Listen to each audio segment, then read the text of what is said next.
Mungkin supaya ada waktu yang lebih panjang untuk tanya jawab ini, Anda persilahkan. Assalamualaikum Ustaz. Pada jamaah di Webex, dipersilakan bagi antum yang ingin bertanya bisa raise hand di fitur di device antum. Bagi akhwat bisa diisi di kolom chat. Pada Abu Athar dipersilakan.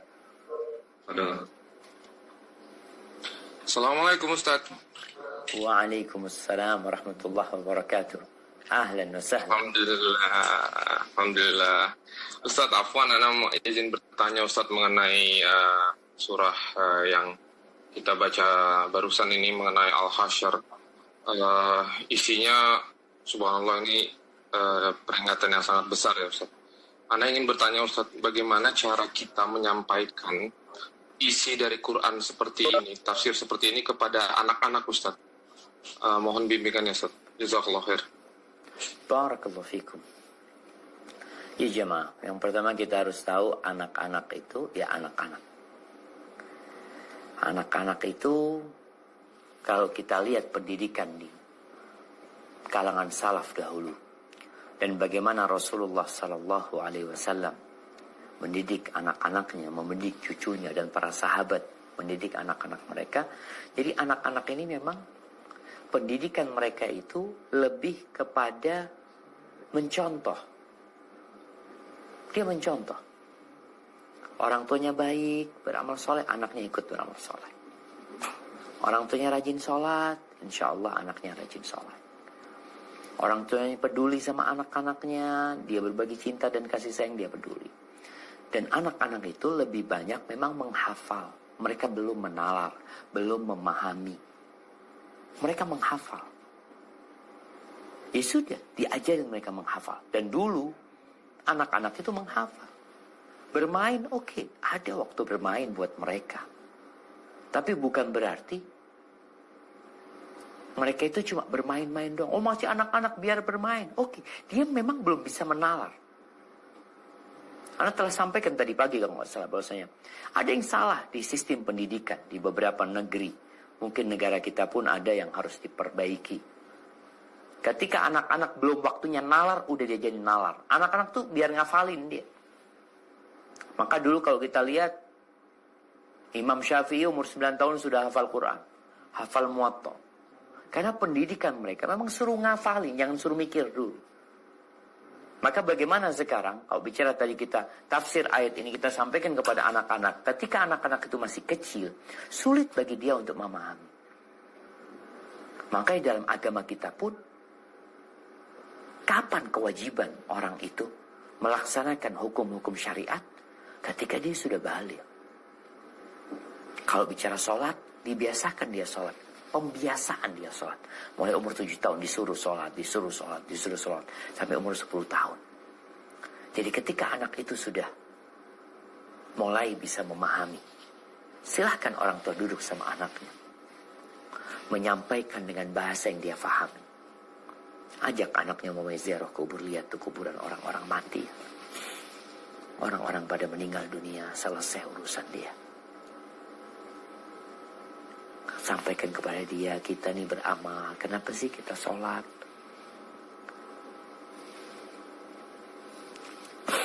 Kenapa kita sodako? Kenapa kita puasa? Kenapa kita baca Quran? Nah, ini loh nak.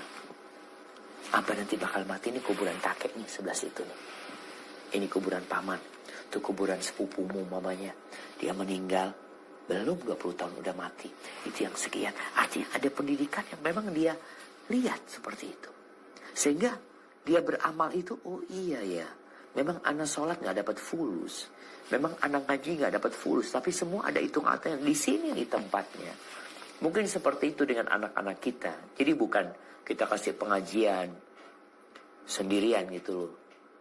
Akhirnya kadang-kala dia gak bisa memahami. Tapi dengan praktek ya, mungkin mereka bisa lebih mudah memahami. Hadza wallahu a'lam bissawab. Jazakallahu khair Ustaz. Wahai Ustaz, ini ada titipan pertanyaan Ustaz. Assalamualaikum. Waalaikumsalam. Pertanyaan beliau adalah apakah ada amalan-amalan yang bisa menghapuskan catatan perbuatan dosa? Amalan-amalan yang dapat menghapuskan perbuatan dosa. Iya. Catatan perbuatan dosa. Subhanallah jemaah. Allah Azza wa Jalla mengatakan innal hasanat yudhibna as-sayyi'at. Sesungguhnya amal-amal kebajikan itu mengusir dosa. Mengusir dari sisi kita terjauh dari perbuatan dosa, menghapuskan dosa-dosa tersebut. Bahkan Nabi SAW menganjurkan kepada kita. Beliau memerintahkan kepada kita, ittaqillah haitsuma kunta. Bertakwalah kepada Allah dimanapun kau berada. Wa atbi'is sayyi'atal hasanata tamhuha. Ikuti keburukan yang engkau lakukan dengan beramal soleh. Maka semua amal soleh itu menghapuskan dosa. Tapi kekuatan menghapuskan dosanya berbeda-beda. Sehingga tatkala datang seseorang kepada Abdullah bin Umar atau Abdullah bin Abbas radhiyallahu anhuma, dia bercerita sebagaimana diriwayatkan Imam Bukhari dalam kitabnya Al-Adabul Mufrad. Dia cerita, aku itu pernah mencintai seseorang, anak pamanku sendiri. Aku lamar dia. Kemudian ditolak. Ya udah, ternyata dia nikah dengan orang lain. Aku nggak tahan karena cemburu. Maka aku bunuh dia. Maka dia bertanya, apa yang harus aku kerjakan? Ini dosa besar. Kita tahu dosa membunuh. Itu berhubungan dengan manusianya. Kalau mungkin dia memaafkan, tapi dia tetap menghilangkan nyawa yang harus dijaga. Yang Allah katakan, wa may yaqtul mu'minan muta'ammidan fajaza'uhu jahannam. Barang siapa yang membunuh orang mukmin dengan sengaja, balasan buat dia neraka jahannam. Urusan semanusia mungkin udah dimaafin sama keluarganya. Mungkin dia udah bayar dia. Tapi orang yang bertanya, gimana aku bertobat menghapuskan dosaku tadi? Maka sahabat ini bertanya, hal laka min ibumu masih hidup? Kata dia, udah meninggal dunia. Ya sudah. Taqarrab ilallahi bimastata'ta. Engkau lah dekatkan dirimu kepada Allah dengan apa yang kau mampu. Udah, dengan apa yang kau bisa dekatkan dirimu dengan semua amal soleh. Ketika orang ini pergi, bertanyalah muridnya, sahabat ini, kenapa engkau tanya dia tentang ibunya? Kenapa? Kata sahabat ini, aku nggak tahu amal soleh yang lebih dicintai Allah daripada berbakti kepada ibu. Karena kita tahu Allah Azza wa Jalla setelah memerintahkan untuk mentauhidkan Allah Azza wa Jalla, apa? Kata Allah, wabil walidaini ihsana. Setelah mentauhidkan Allah, beribadah hanya kepada Allah, maka hendaklah berbuat baik kepada kedua orang tua. Ketika Nabi SAW ditanya tentang amalan apa yang paling Allah cintai, Nabi mengatakan as-salatu ala waktiha. Salat tepat waktu. Qultu thumma ain? Qal birrul walidain. Kemudian setelah itu apa? Amalan yang paling Allah cintai. Qala birrul walidain, berbakti kepada orang tua. Jadi setelah hak Allah, hak orang tua kita. Maka agar dosa kita terhapuskan, berusaha untuk memperbanyak amal soleh. Kemudian sedekah juga menghapuskan dosa. Nabi SAW mengatakan, ittaqin nar walau bisyiqqi tamrah. Selamatkan dirimu dari api neraka walaupun dengan setengah butir kurma. Setengah butir kurma. Maka itu termasuk amal-amal yang dapat artinya semua amal soleh dapat menghapuskan dosa hanya kualitas atau kekuatan menghapuskan dosanya sesuai dengan baiknya atau derajat nilainya amal soleh tersebut. Hada wallahu a'lam bishawab. Nah. Jazakallahu khairan Ustaz. Kepada Dodi, persilakan lebih dulu. Setelah itu nanti siap-siap Pak Ruli, insyaallah. Assalamualaikum warahmatullahi wabarakatuh, Ustaz.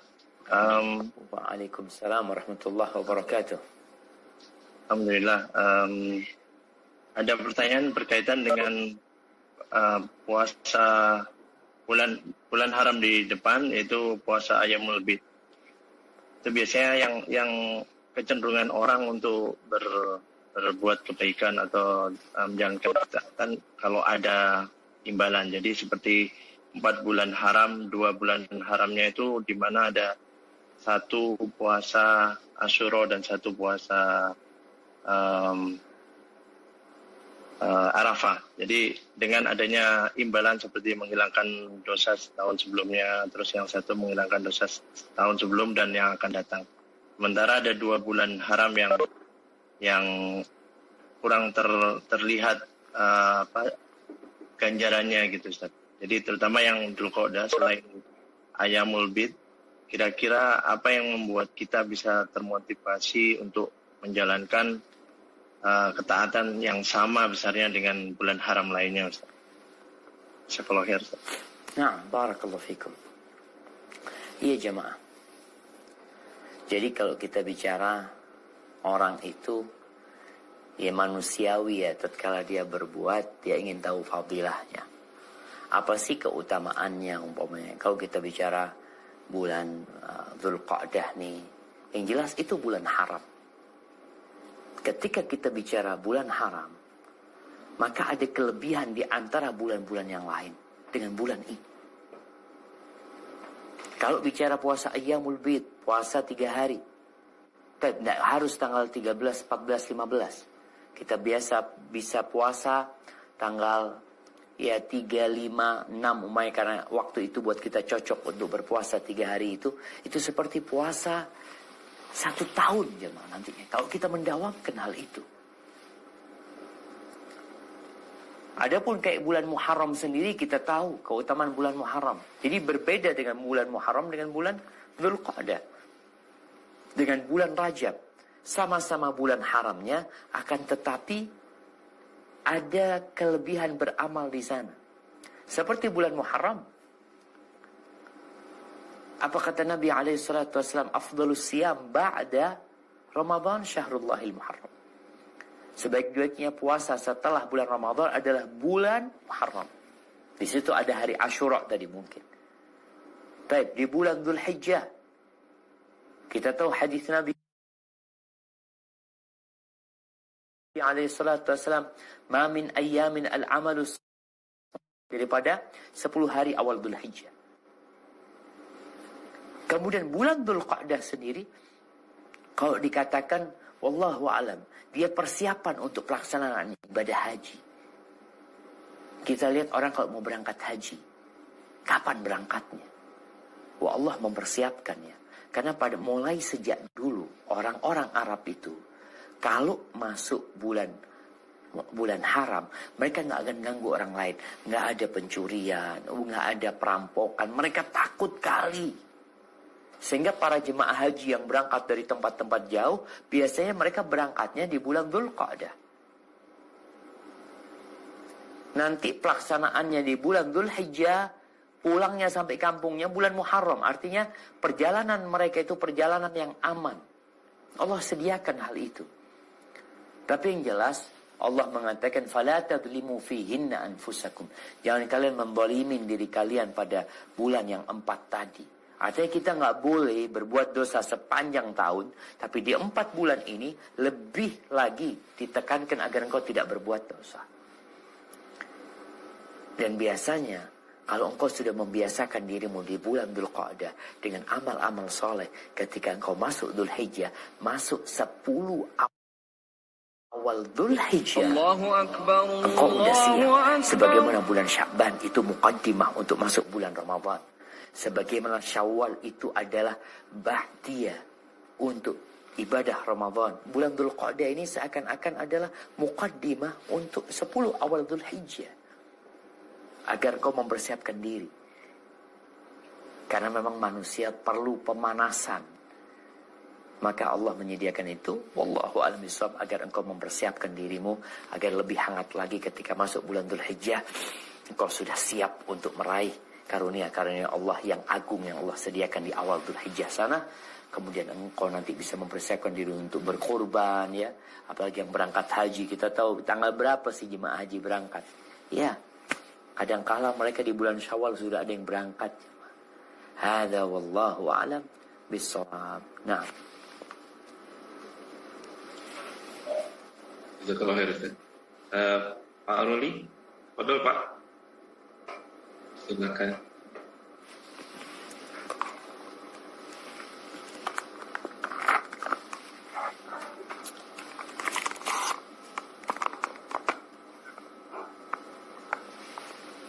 Suaranya Pak Aruli?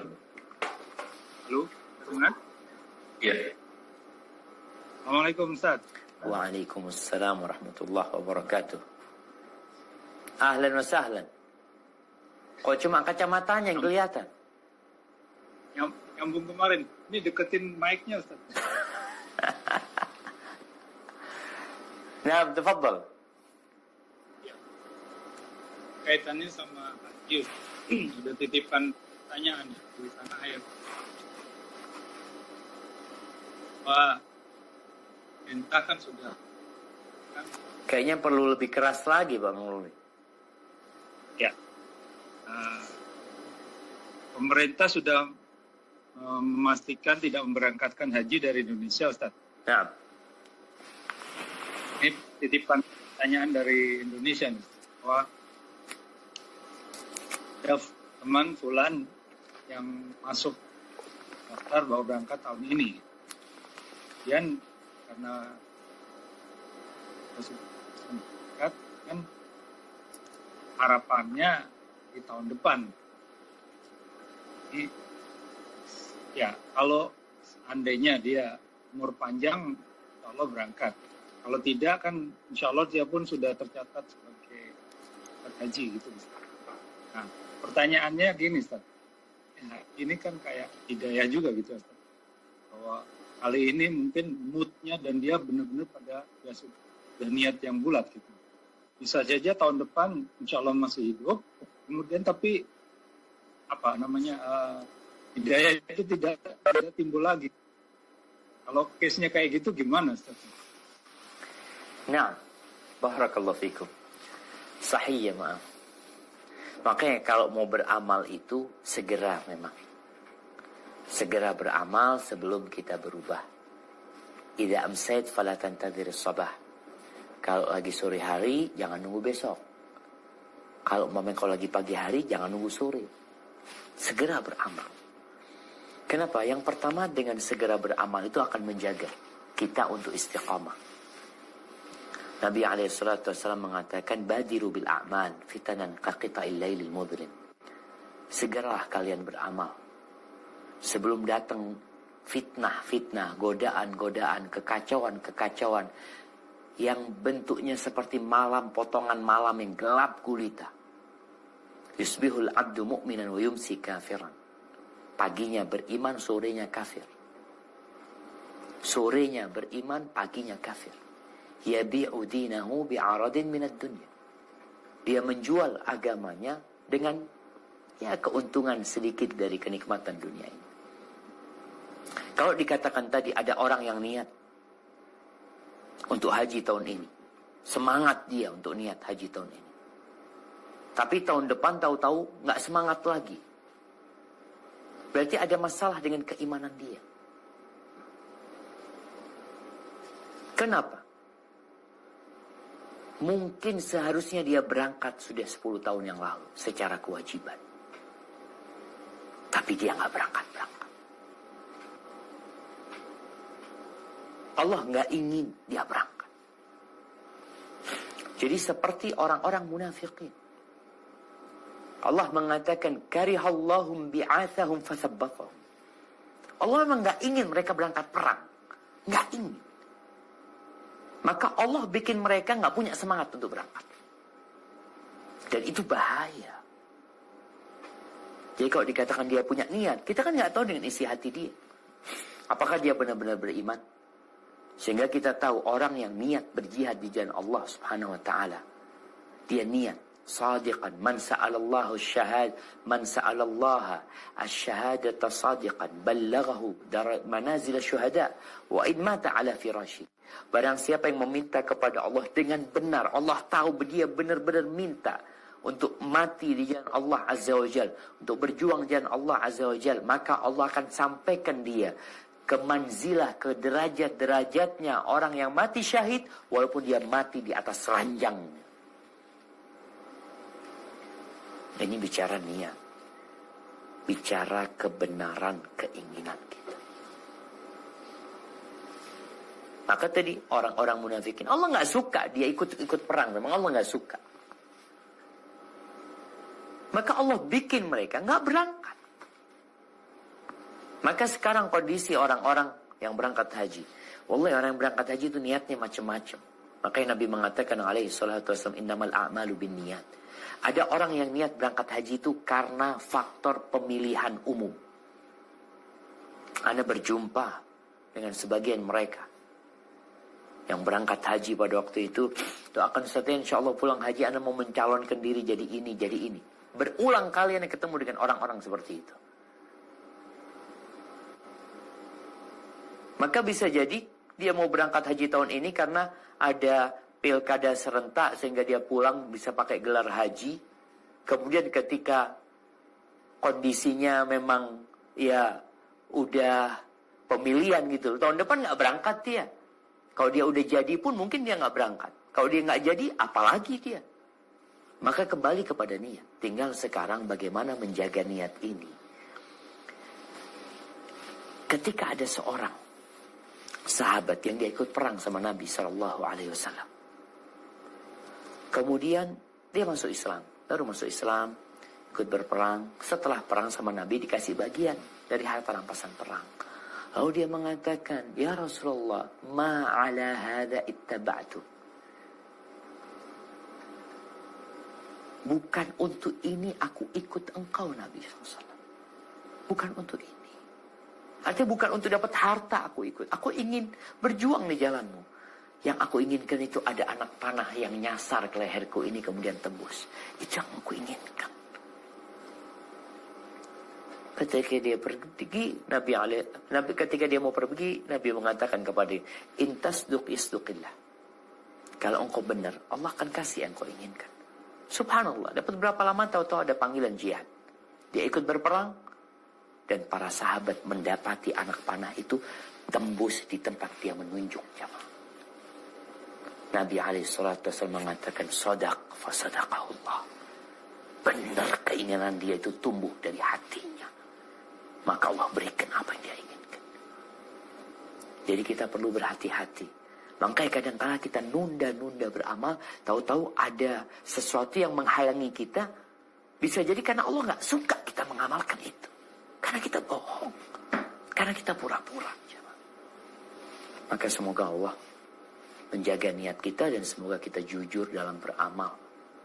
Hadza wallahu a'lam bis-shawab.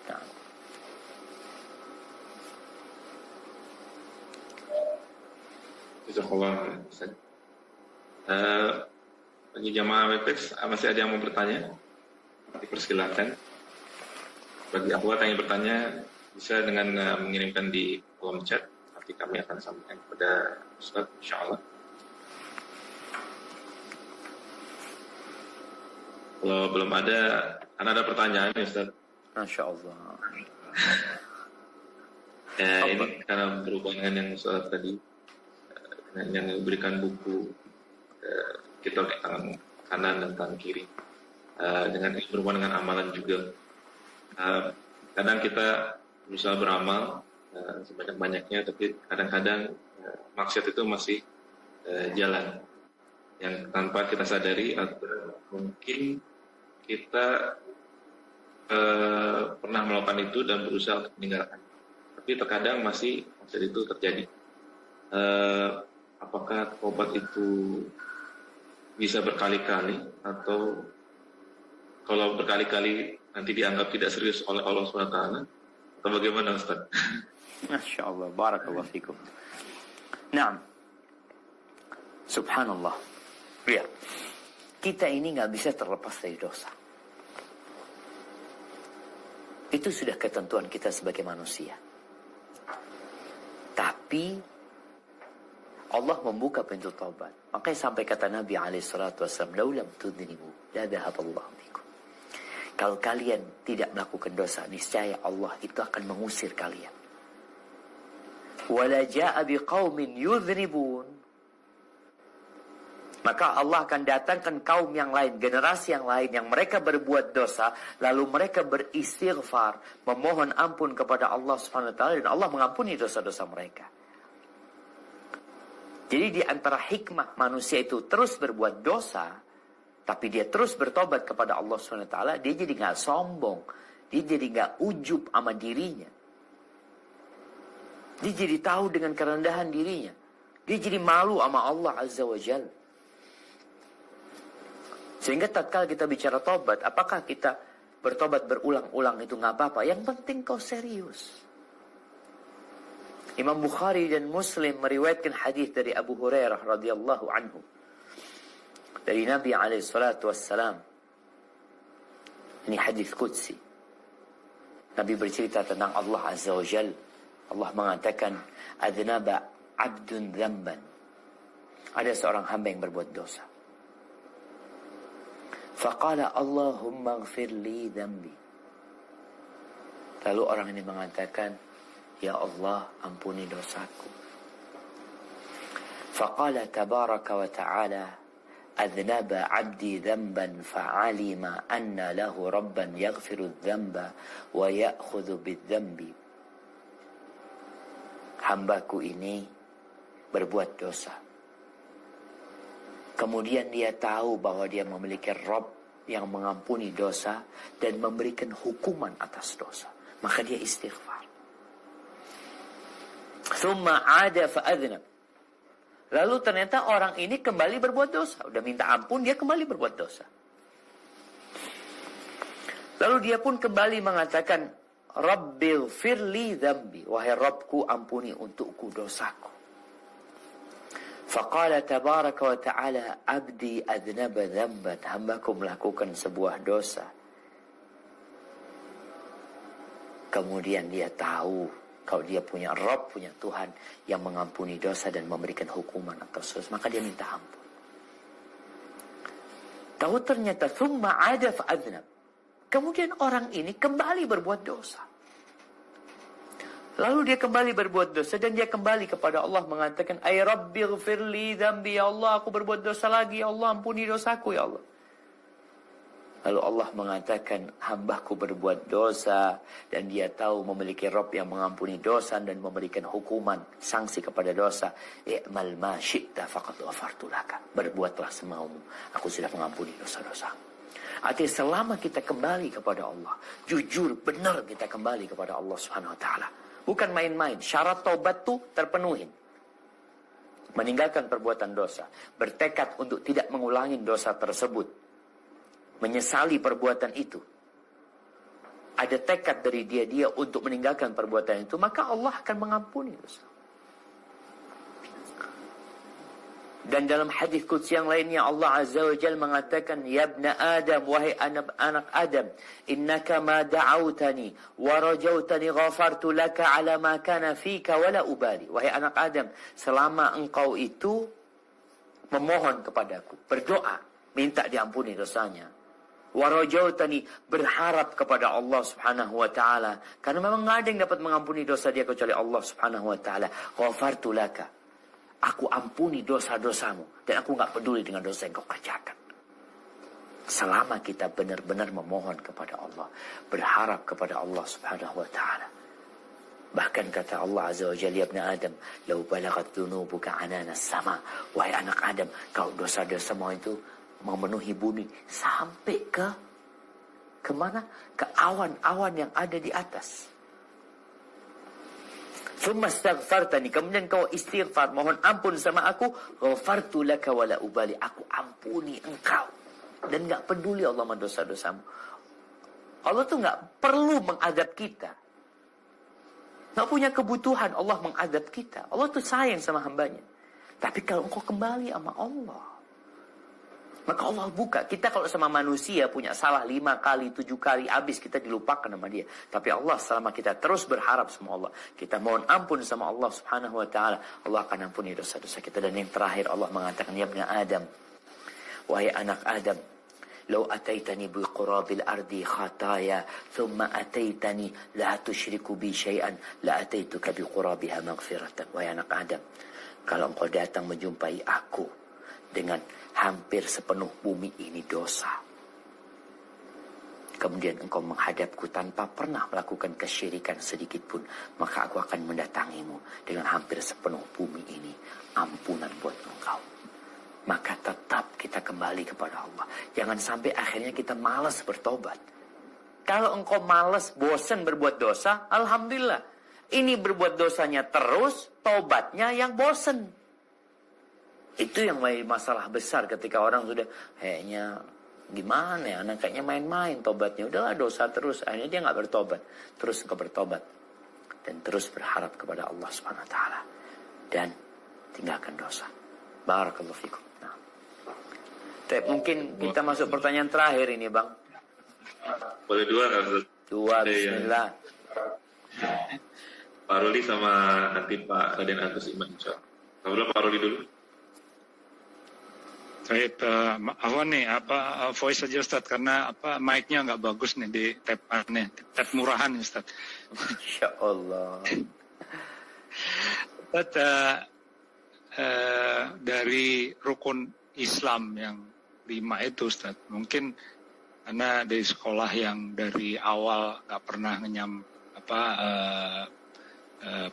pondok ataupun sekolah Islam gitu, mungkin ilmu yang paling paham itu adalah masalah zakat Ustaz. Sehingga sampai sekarang pun masih nanya terus gitu. Pertanyaannya, kalau zakat mal itu selalu orang banyak yang menghubungkan dengan hubungannya dengan Ramadan. Sebenarnya apa kaitannya Ustaz? Apakah hanya untuk haulnya atau memang juga kita membayarkan di Ramadan itu jadi pahalanya berlipat ganda gitu Ustaz. Nah, barakallahu fikum. Iya. Jadi sebenarnya kalau dikatakan tadi di antara rukun Islam yang 5 itu yang banyaknya di pertanyaan zakat. Kenapa? Karena kita dulu nggak punya duit waktu belajar. Jadi kita nggak mikir untuk ngeluarin zakat. Sekarang udah punya duit baru bingung. Seperti juga haji. Orang-orang nggak pernah bicara haji, ya sudah haji kalau mampu. Makanya ketika ada kewajiban haji baru ada manasik haji, mereka pada belajar haji ya. Tapi berkaitan dengan zakat.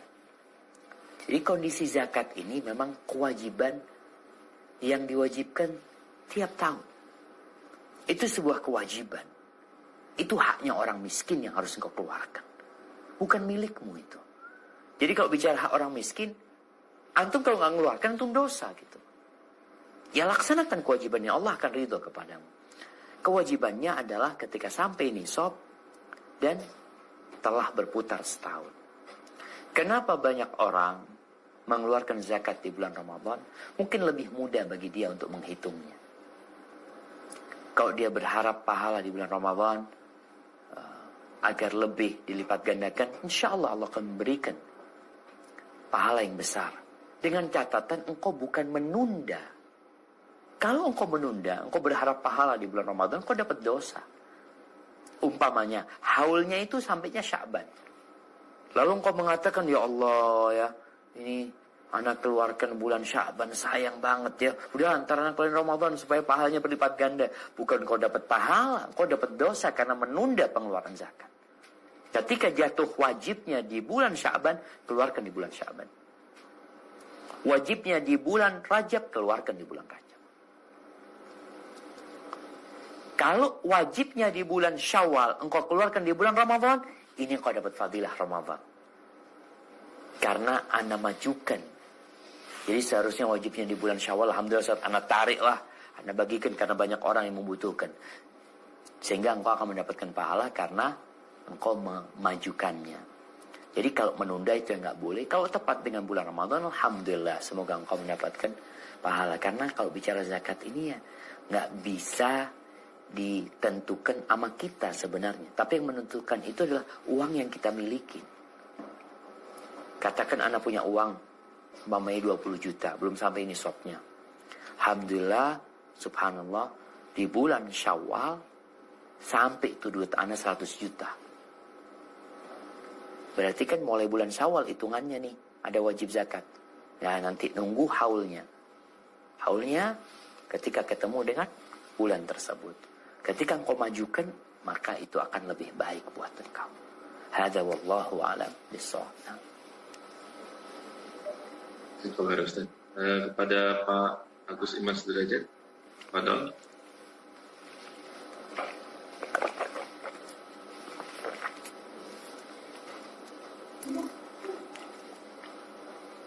Halo, Assalamualaikum Ustaz.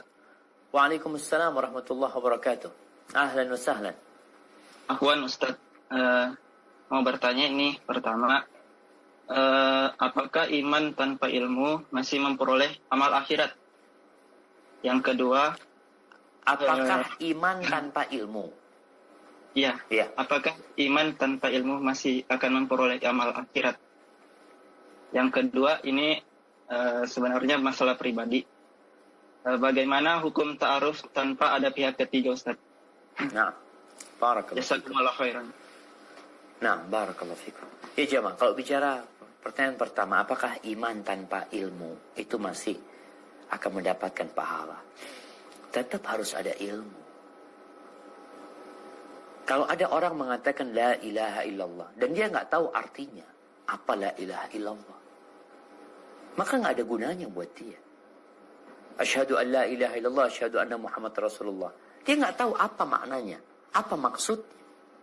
Sekedar ucapan di lisan. Karena iman ini perlu keyakinan.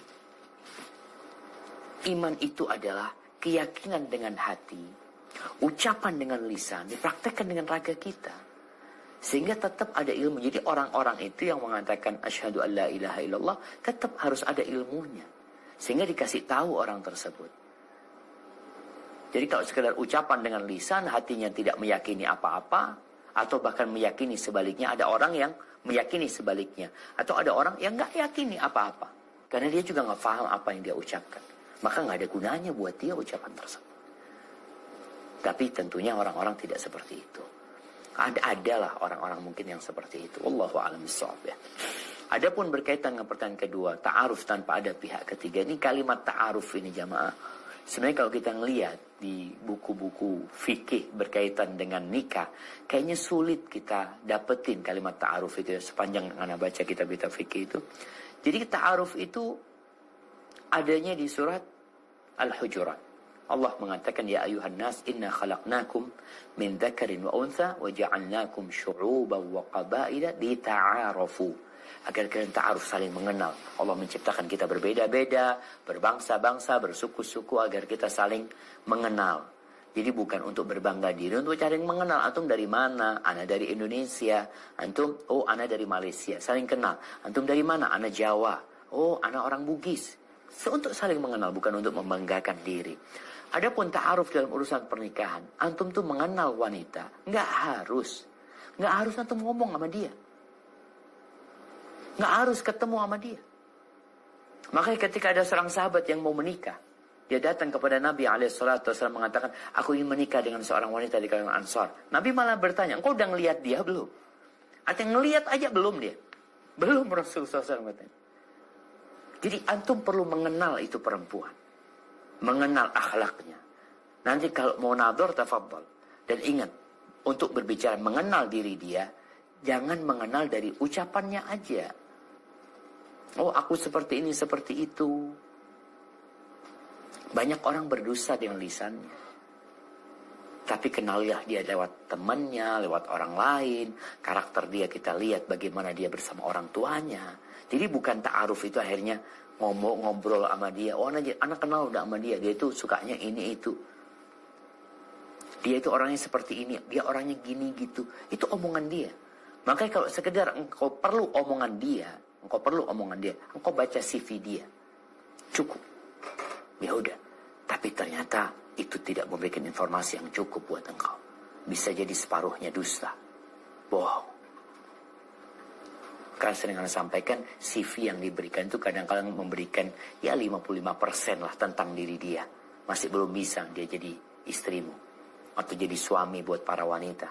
Kau harus cari tahu dia lewat orang lain. Adapun kalau bicara kita ngobrol sama perempuan tersebut. Kalau khalwat nggak boleh. Karena kita tahu la yakhluwanna rajulun bimra'atin illa wasyaitanu thalithuhuma.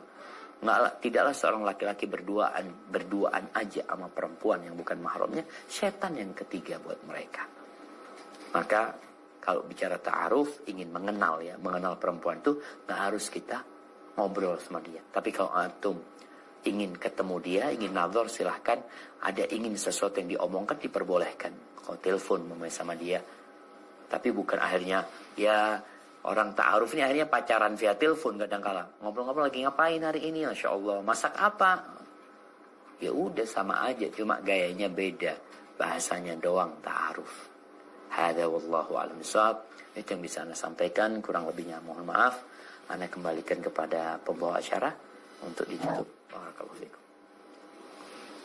Jazakumullah khair, Ustaz. Anda kembalikan kepada